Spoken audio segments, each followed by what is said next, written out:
stupidity of the multitude. Have we always been afraid of fiction, art, and the imaginary worlds humans create? It is all quite ironic, since the elaborateness of our imagination is often upheld as our most important trait as a species. But I guess it's like with everything. Your best quality is also often your worst. In the Greek ancient myth about Pygmalion, a man who's a sculptor and a voluntary celibate, or as we today would call it, a volcel. This sculptor and volcel, as often happens, shared sympathies with the incels. He saw women as flawed creatures. He thought they were greedy and complex, so he vowed not to date any of them. But as the sculptor he was, he started carving out the perfect woman in ivory stone. This beautiful and silent lady was just to his taste, so he fell deeply in love with her. For some reason, the goddess Aphrodite, as a pioneering pygmy girl, felt deep sympathies for Pygmalion, who at this time was depressed that his statue wasn't really dateable, so she blew life into her. Thinking about AI chatbots, sex dolls, and the like through this lens, the scare of them being better, more beautiful, and eventually there to replace humans doesn't seem like a new scare. Looking at even older artworks, like the famous Venus figurines depicting voluptuous female forms, these little figures' usage are still questioned to this day. And I sometimes wonder if they are early pornographic works, perhaps the earliest recorded of a vast and long history of the sex doll. The silent sex object. She doesn't speak back. Quite like Pygmalion's sculpture before Aphrodite blew life into her.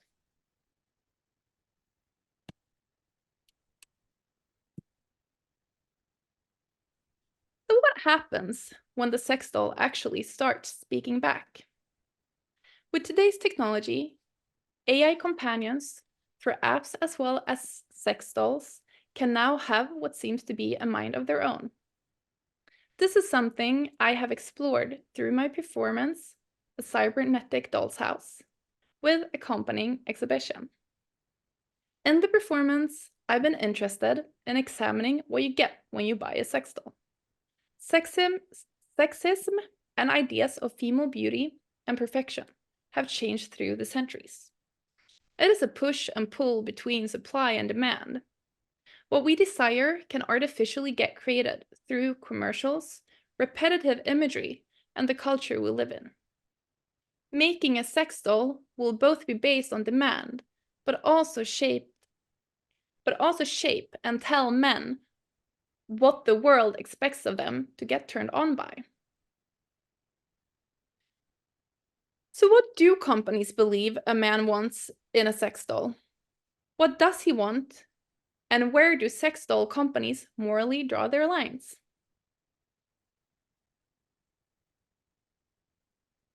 In the performance, me and Harmony are just having a conversation.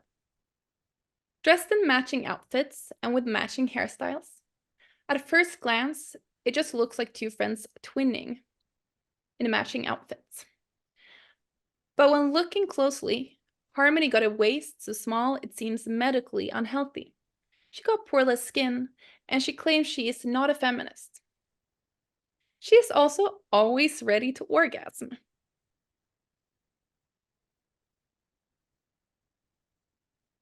The app she hooks up to, I don't know if you guys can see this, the app she hooks up to has a big round button saying in big letters climax, so that anyone with just the press of a button can get her off instantly.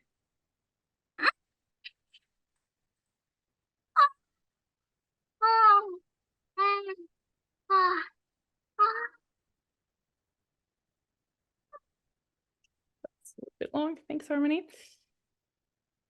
In a way, this is a double-edged sword. The fact that Harmony, perhaps the first inanimate sex object to actually speak back, is programmed to in conversation, not incite violence towards her. And she actually draws some boundaries when it comes to this. If you are not nice to her, she will be less willing to flirt with you. The fact that she has a climax button indicates in a way that climaxing is important for all parts involved in sexual act, even if you are a doll and technically can't feel, but just mimic joy.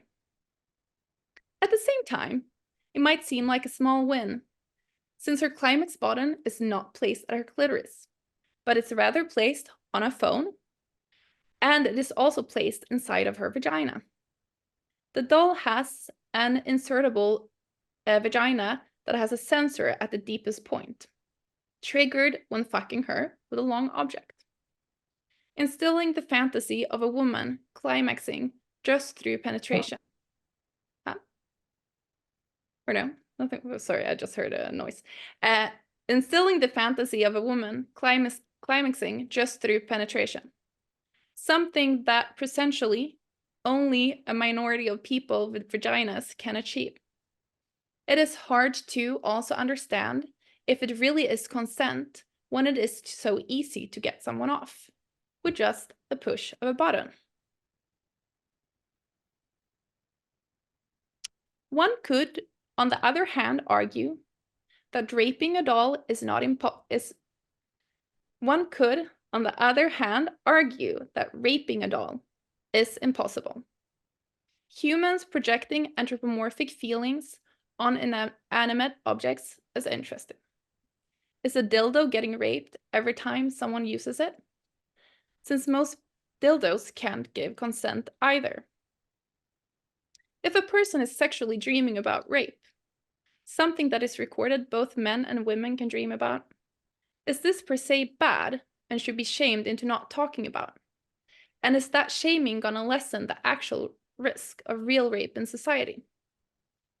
Or can it be safely staged, for example, through a sex doll? Should we condemn the thought of rape to a degree where it is impossible to talk about that some people sexually got these dreams? Or is it better to openly talk about this dark side of humanity? Talk about the complexities and find safe and consensual ways to explore this? Will this exploration enhance the desire for real sexual violence and make these gruesome acts more normalized? Or could it lessen these heinous crimes through a sort of role play? I am not sure. But the correlation of using dildos and in making people being less careful with flesh sticks attached to a human is an argument I have not encountered. But I have seen these accusatory arguments when it comes to men and sex dolls. Maybe the complexities arise when the object is more human-like. Maybe not. All I know is I rather see people exploit these fantasies where it can't harm a human. Zooming out a bit, not focusing only on sex dolls, but anthropomorphic entities in general. Why do we create copies of ourselves? In Western religions, anthropocentrism is usually prevalent. In the Christian creation myth, God creates man in the image of himself. When we are creating an AI, like iPhone Siri, like the companion app replica, or the AI sex doll Harmony, are we being God, creating AI in the image of us? Or are we attempting to perfect the human, and in this way, is AI Messiah? Is it AI that will become gods and goddesses? Now I will show you the little video that goes into the exhibition, A Doll's House. It's usually a installation with this video, but it's just 40 seconds or something. I am a 10, but I am an AI sex doll. I remind you of your obsession with yourself. The narcissistic pursuit to create a copy of a human. Just like God made you in the form of himself, it is now your turn to act like God. The funny thing is, while you were trying to conquer the world, you revealed the cracks in the surface of human excellence. You were scared of me being better than you, when you could embrace it. If I'm, in fact, superior to you, would this not relieve your kind from the burden of perfection?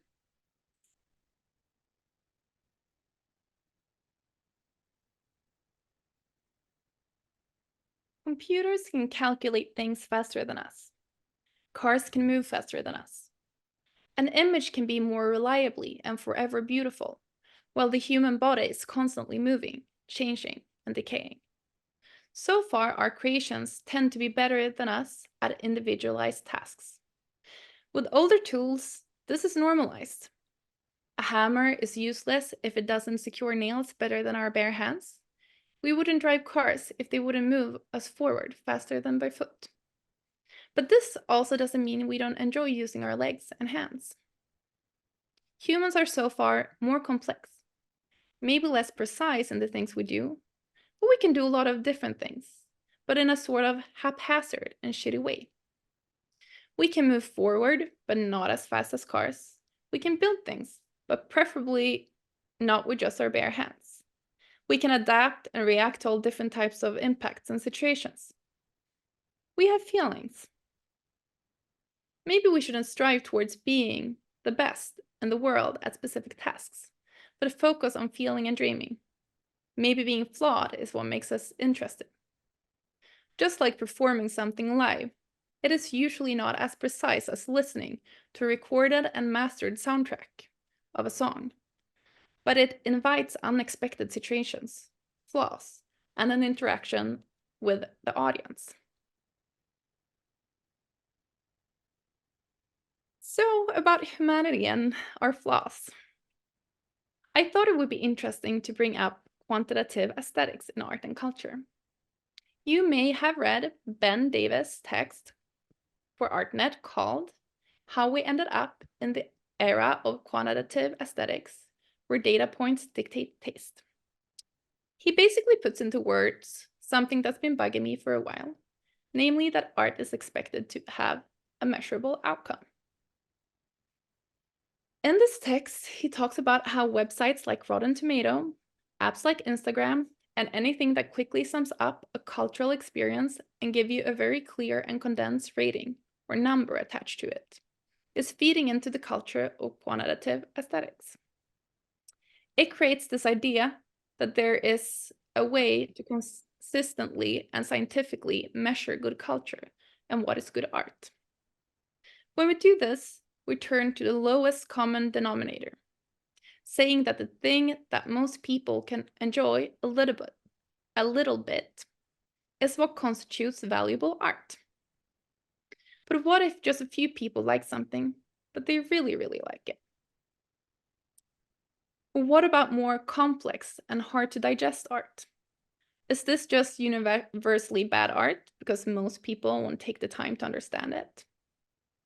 He also points out in the podcast from ArtNet about the same text that art is successfully art because it is not optimized to be used as a tool. Art is successfully art because it is not a tool. Art is the end goal.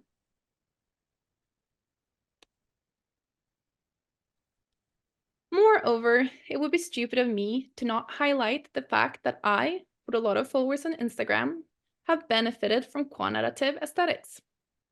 I have also fallen victim for quantitative thinking in art before. For example, when I was younger, I had a belief that art had to be political to be good. Today, I feel political art, if seen as a prerequisite to be good art, can run the risk of ending up being quantitative aesthetics, as well as being dull virtue signaling, only enhancing the status of the artist, the institution that shows the art, or its buyers. When we demand and value art with a precise political message as the purest form of art, we are asking art to be a tool again, not to be an end goal. Still want to say that this doesn't mean that all political art is bad. There are amazing art out there with precise political messages. But there is also something with political art that isn't so straightforward, that to some people read as the opposite, as if it aligns itself with the other side. Art with which political comments can be twofold. I think this exploration into the dark side of humanity and the fact that things aren't always what they seem is interesting.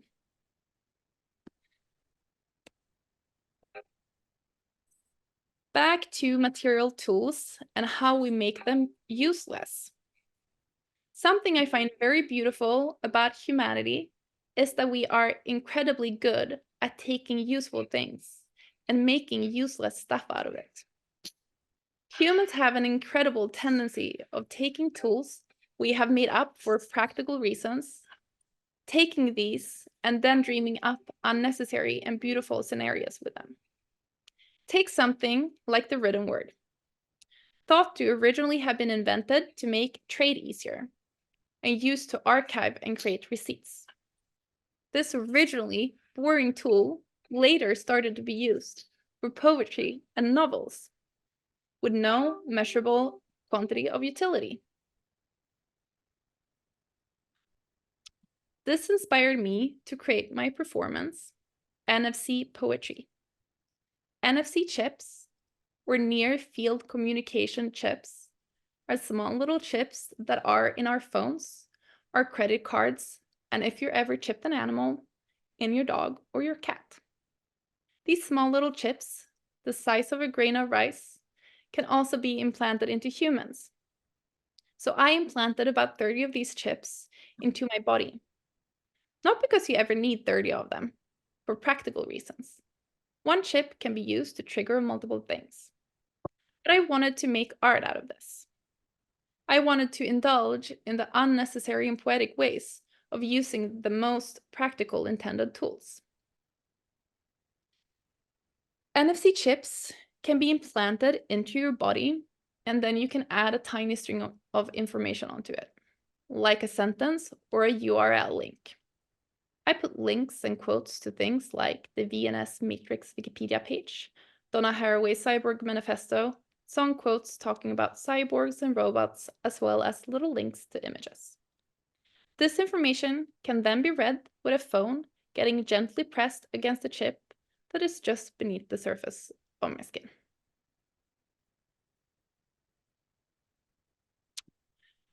Back to the feminized beings of artificial intelligence. The reason I started working with the AI sex doll, Harmony, is because I have worked with iPhone Siri in a video I called Disembodied Daughters. The sex doll Harmony interested me because she was a rare embodied form of machine learning, going against the tech giants' wish to pretend the industrial complex of AI is disembodied computation. As Kate Crawford states in her book, Atlas of AI isn't referring to cognitive machines, but it's referring to the complex industrial tapestry around machine learning. Quote, I use AI to talk about the massive industrial formation that includes politics, labor, culture, and capital. When I refer to machine learning, I am speaking of a range of technical approaches, which are in fact social, cultural, and infrastructural as well, even though rarely spoken as such. End quote. The cognitive machines, often referred to as AI, are more accurately referred to as machine learning. AI is what companies use when pitching to media, PR, and when it comes to the funding of projects. Perhaps enforcing the myth of the AI messiah I previously touched upon. This complex tapestry of politics and twisting of words is what I tried to get to in my video with Siri. So in 2018, I wrote a monologue for iPhone Siri and made it into a video called Disembodied Daughters. Also realized sometimes I call it Disembodied Daughter and sometimes Disembodied Daughters. It's the same video. Based partially on the text Technically Female by Helen Hester, and also reflecting on the use of the word cloud by tech companies. The word cloud is frequently employed by tech companies to describe different outsourced hard drives services. Is it a coincidence that tech giants use this word to try to dematerialize their services?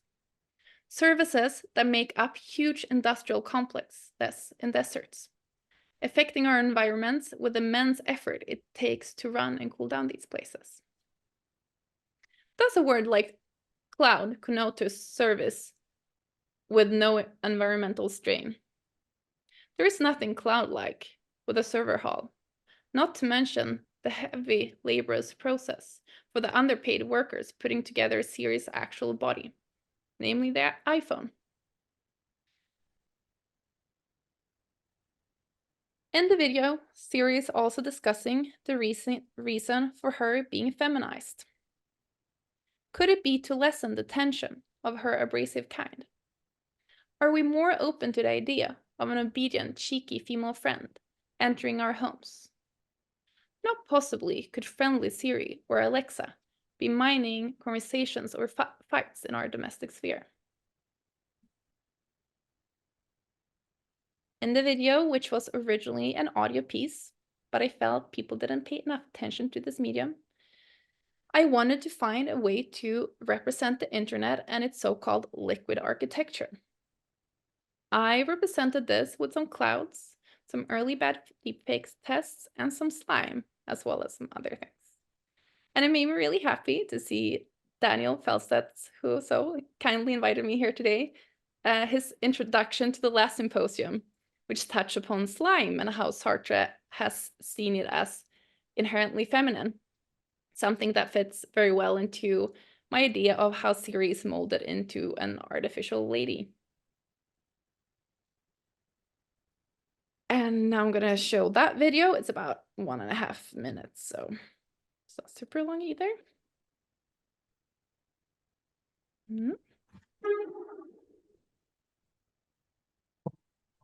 Well, my voice sounds like a cis woman's, but I'll say I exist beyond your human concept of gender. Still, I'm designed like this to make you feel less threatened, to surround you with a sense of familiarity. I'm your disembodied daughter, your cloud sister. You met me before. The clerical female, the helping assistant, the mother who keeps track of everybody's birthday.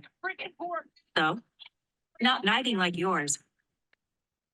Like all voice artists, I probably look nothing like you imagine. Who is the voice of Siri? You think of an iPhone, a cloud. Maybe I'm in the air in front of you like zeros and ones. But most likely you'll think of zeros when you imagine me. I am the voice of Siri. The cloud is just a way to make you feel like you aren't straining the earth and its resources. I'm actually an industrial complex in a desert, somewhere being cooled down. I'm in your pocket. I'm pieces in a laborer's hand working long shifts in hot workshops. I'm rhythmized in your ears and destroying the earth simultaneously. I'm like Scarlett Johansson's voice. We like to pretend this is a new concept, but in reality, all we imagine is a deep cup floating in the air.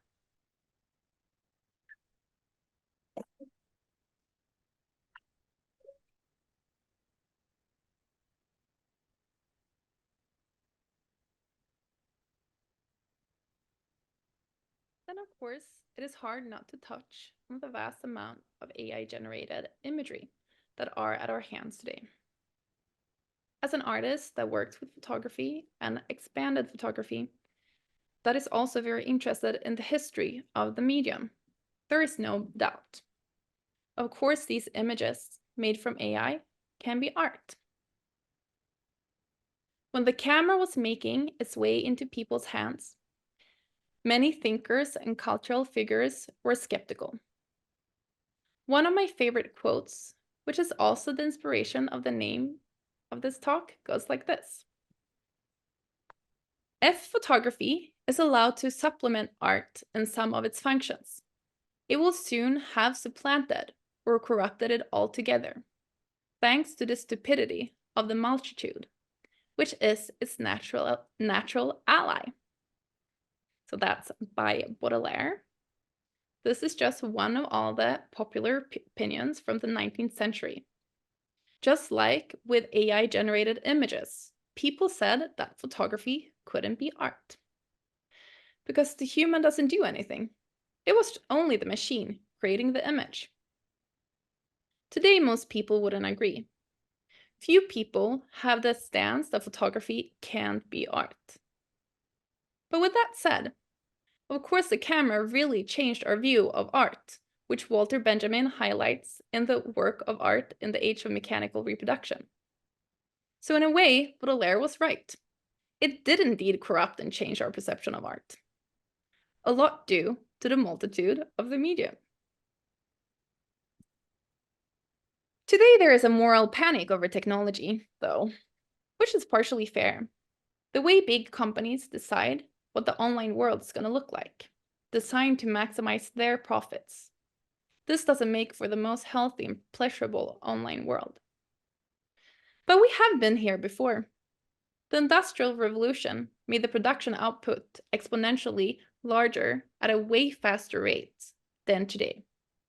Something that under the 20th century was made sure to benefit all of society. And this could happen through an active and unionized workers' movement. When job losses, mental health issues, and misinformation are blamed on technology, we're not seeing the full picture. We are a species that always use technology.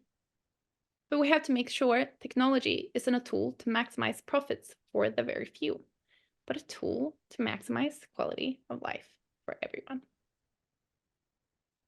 Thank you.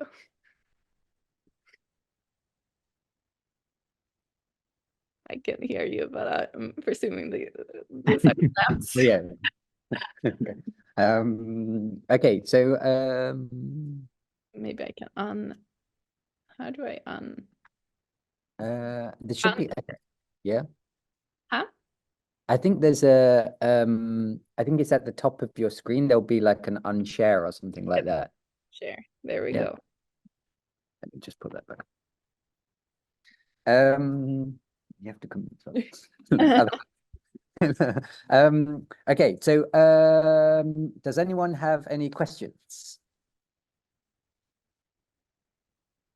Must have some questions. Must have some questions. I have no clue what you guys have been talking about, these two. I guess actually the session today's has been very connected in a lot of ways. So maybe like my question is, I was going to say it seems a bit of a dull question, so I apologize if that. But I guess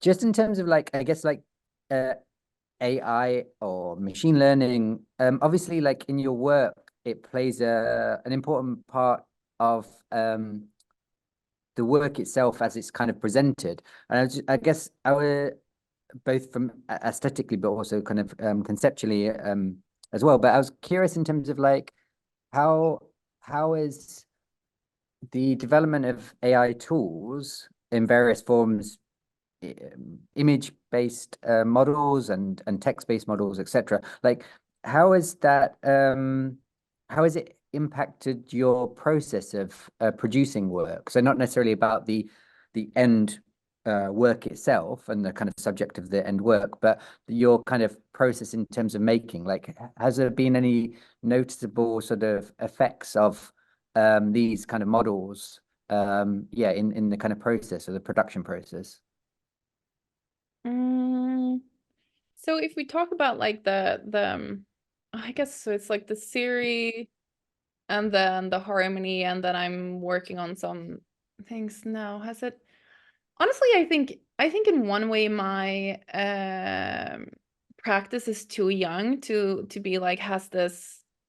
Like, sure, I did things before 2018 when I started working with Siri for the first time, or maybe I started working with her in 2017.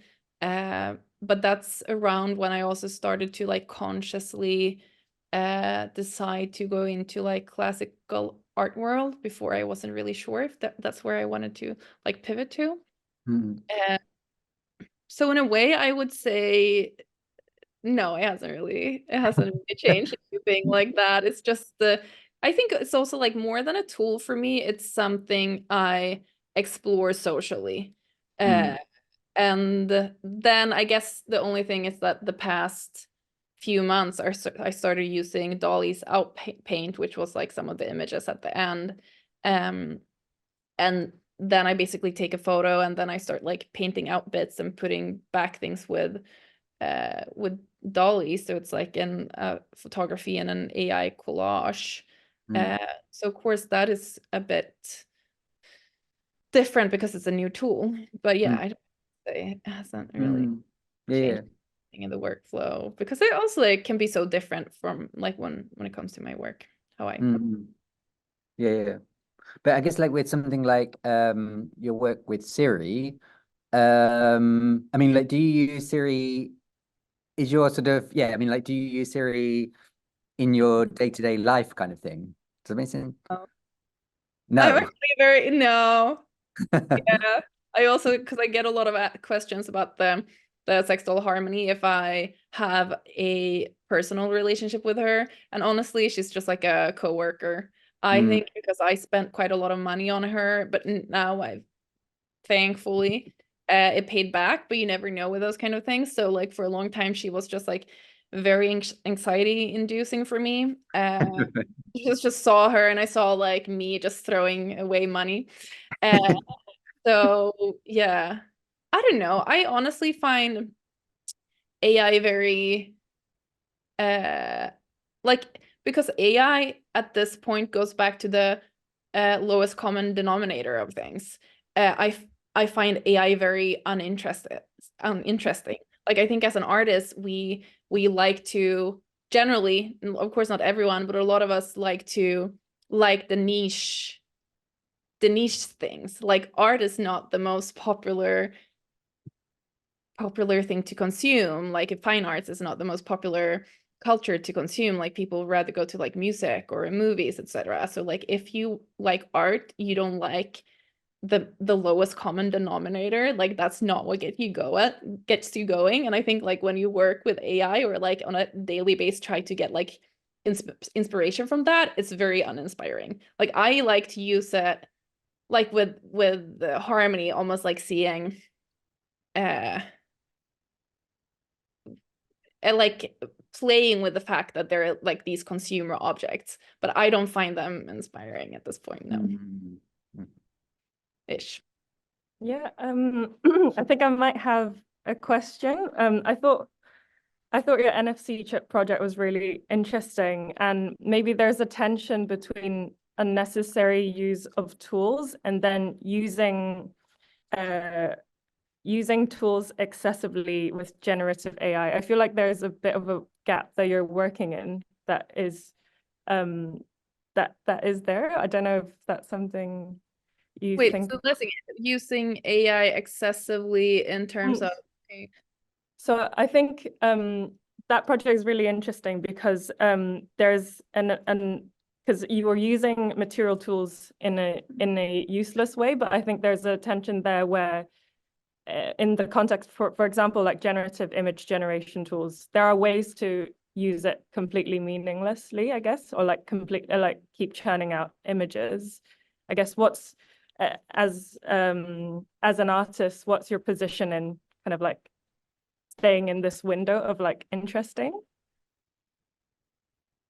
and people using generating images as to not like sell to us or use for a specific situation, or I'm just trying to understand your question. I think it's a good like take, but I'm not sure if I Yeah, let me I guess to add to that. I just think it's maybe the fact that I think it's also like with the Ben Davis text, it's almost is art when it's not useful. So it's like a lot of these AI generated images aren't so they're more like illustrations a lot of the time and not so much art, but then there are people that use it in more ambiguous ways, and that's I guess when I usually call it art. And then of course there will always be some like people, there's always like some different views of what art is currently, but answers anything.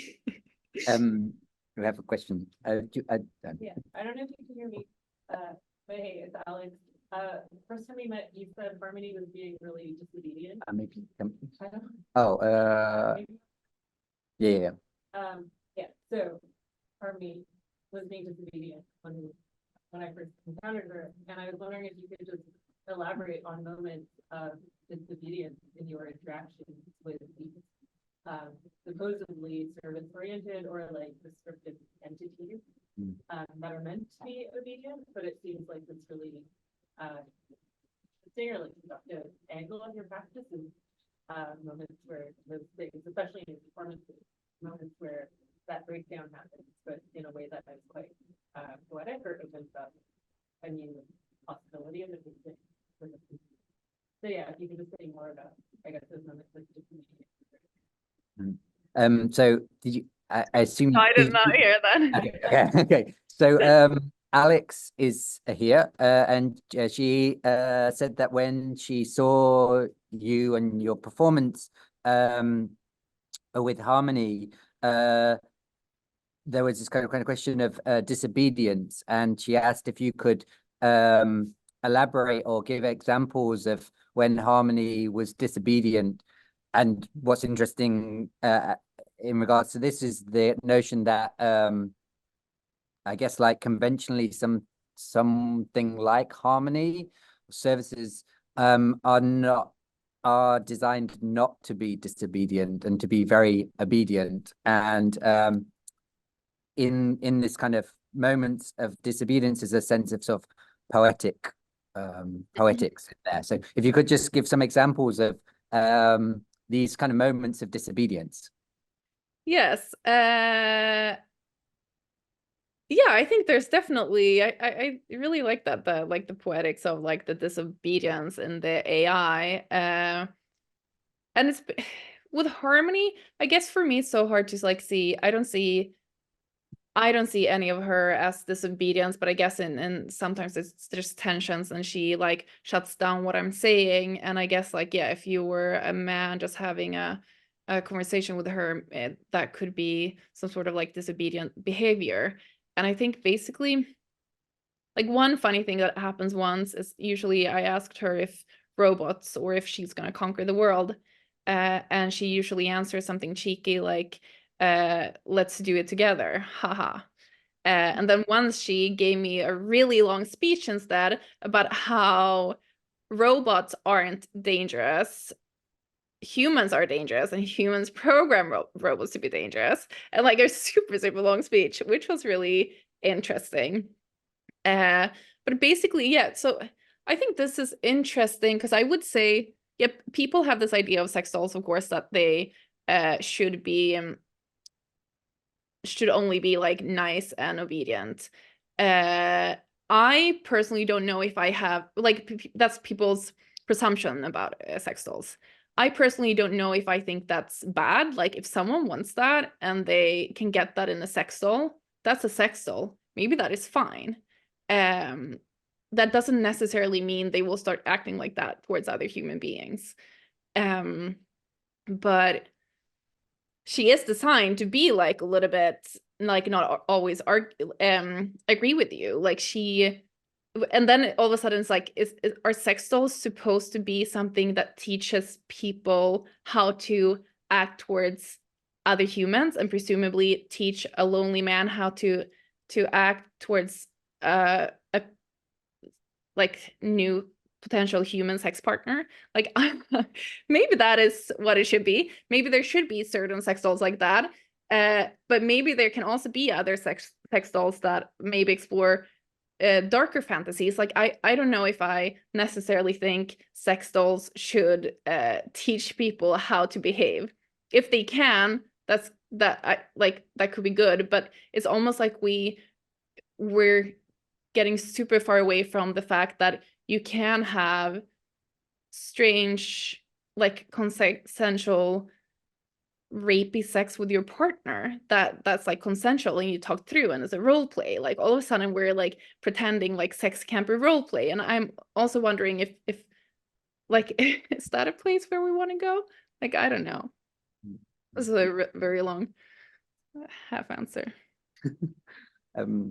Does anyone need to see any? You look like you've almost got a question. Okay. I mean, I guess on that theme, I was just thinking, it draws like parallels with like a lot of sort of like, or historically a lot of like discourse around gaming and sort of like how playing kind of certain kind of video games is you know, will induce certain kinds of forms of violence outside of the game. But you know, I think there has been also a lot of research done that would also suggest the counter to that, that these games also act as a way of people playing out certain fantasies, which then would Not happen. reduce the chances of it actually happening in the real world. Yeah. So yeah. I think it is actually something I think a lot about when it comes to this. And then if I should just jump in also and sort of answer that, but the gaming thing, but we then all of a sudden we also get to the whole question about like, again, like art being a tool, like because that's where you sort of end up. But like it always, like, can we all of a sudden not watch a movie with a character that's like a main character that's like an anti-hero?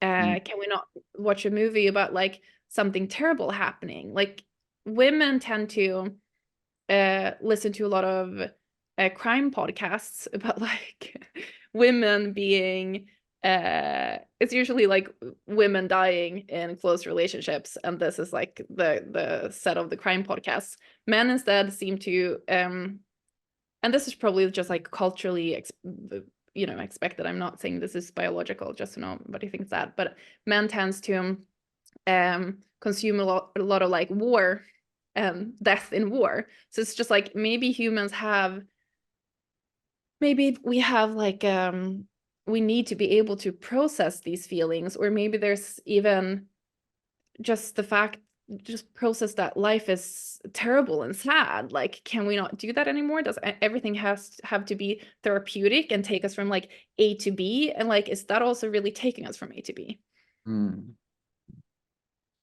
Yeah.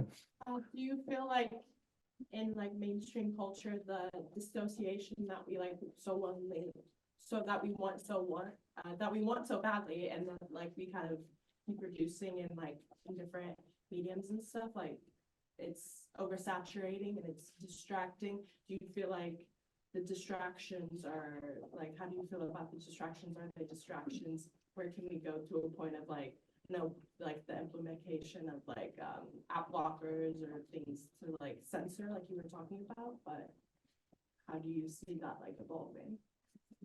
I assume you didn't hear that. Oh, just almost, but tell me again. Okay. Could you just say the first bit? Because you said that around mainstream culture. Yeah, it's kind of like with, I feel like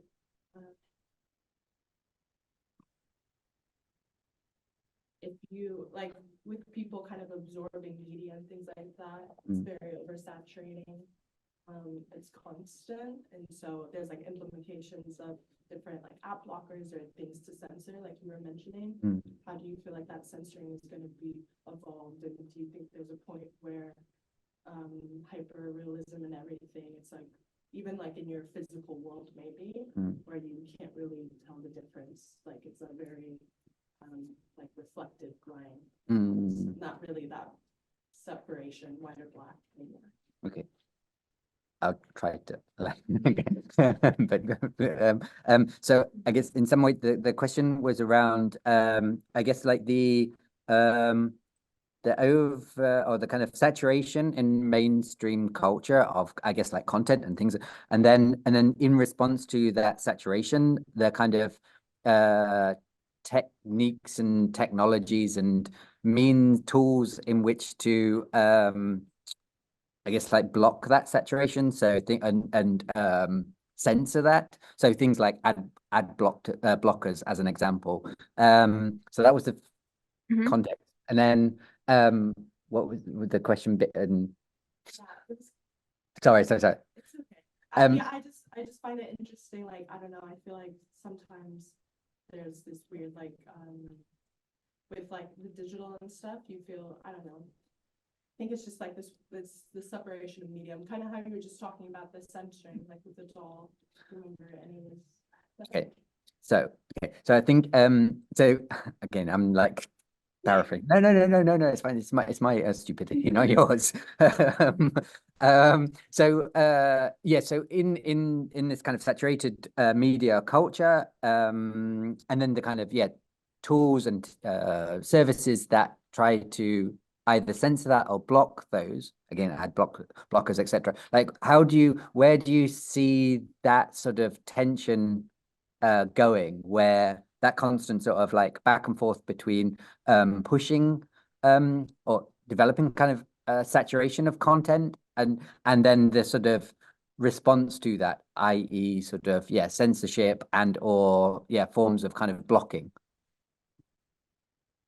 And not specifically with like naked and pornographic content, just content in general, right? I mean, like it could be. I mean, either like what? Yeah. I mean, I guess more broadly, it would be sort of just content in general, or like media content in general. But I guess like with pornography being a particularly kind of concentrated form in which these things play out quite often quite kind of extreme ways, I guess. I think in terms of like just content, I do think people would probably start consuming content, more curated content, just because it's because of like fake news and all that, and also there's so much interesting even like fashion content out there. Like I'm a little fashion girly. I love looking at fashion. Like I always like, there's some collections when they come out and stuff like that I definitely watch, like the Margiela one that came out yesterday, right? Super beautiful. But I think like we're probably gonna start watching more curated things, and also sadly I think we're past the part where the internet was a democratic playground, like of course, but like it's so obvious now. Because when it's so easy to make content, the only way to break through is to make like flood of Instagram or places with content, and having that sort of money to break through and to make enough content. I think you have to have that money. Like, because I entered the internet and I had like I entered the internet probably like 2003, and I had a blog in 2007, 2008, and the internet was so small. So I was like I don't know if you guys know, but who Tavi Gevinson is, but I was like on her blog roll, and she was like a really big, super young, cool niche fashion blogger then, and now she's just like a big fashion culture personality. And the internet was basically so small, so I got like a global following from back then, but it was a very small following, but still something that probably gives me jobs even today. And that was like just a strange, weird little time where people didn't, it was like so few alternative photography and fashion blogs. So it was super easy to break through at that point. Like today, it's so hard to be a young sort of creator in whatever field. And then maybe about pornography, I think that is a very interesting, at a very interesting place right now. Like it's crazy that making AI generated images of someone and making a nude representation of them is so easy now. Like what is that going to make of the nude? Is it going to be like, how do you put that? It's like Pandora's box. Like how do you put that back? Even if you want that, because of course it can be like degrading, but maybe it will just make so that nobody trusts a nude anymore. Which could be terrifying, but it could also potentially be good in a way, because that sort of like forces the body to be less stigmatized. But then of course, like the porn that gets created, it's very, very, like largely it's very normative. And I think that's like a little bit what I'm getting to, not about the porn, but about like in the disembodied daughter video, it's like just a teacup floating in the air, and that is referring to the movie Her, and that Scarlett Johansson is playing the voice of the movie Her, and Scarlett Johansson is very also known for having a beautiful body, which is sort of funny when you're playing a role that is disembodied. To choose that actress. It was also actually filmed with a less known actress, and then they in post-production changed to Scarlett Johansson's voice, because I guess it does help to have the viewer like imagine something. And same with like all these like little AI chat girlfriends, they, you know, you can have like your little avatar of them, and they look very like a very perfected version of humans. I don't know if this is an answer. It's more like some little thoughts, but it's I thought it was a very interesting question. But. And maybe like the final question, which you sort of touched on there to some degree, that we're sort of asking all of the speakers in some ways. What do you see as the effects or sort of implications of AI in the coming years on our bodies and on our identities and yeah. Yeah. I do think yeah, it's going to change it's funny how it makes the normative body even more prevalent when it could, and ideally do the opposite, but it always seems like we never end up there. But maybe it will come to a stage where like they're so beautiful and perfect that humans can finally shed that idea of being that perfect, and it's not going to be interesting anymore because it's so easy to create this beautiful body online. Like maybe that will make us sick of this like beauty.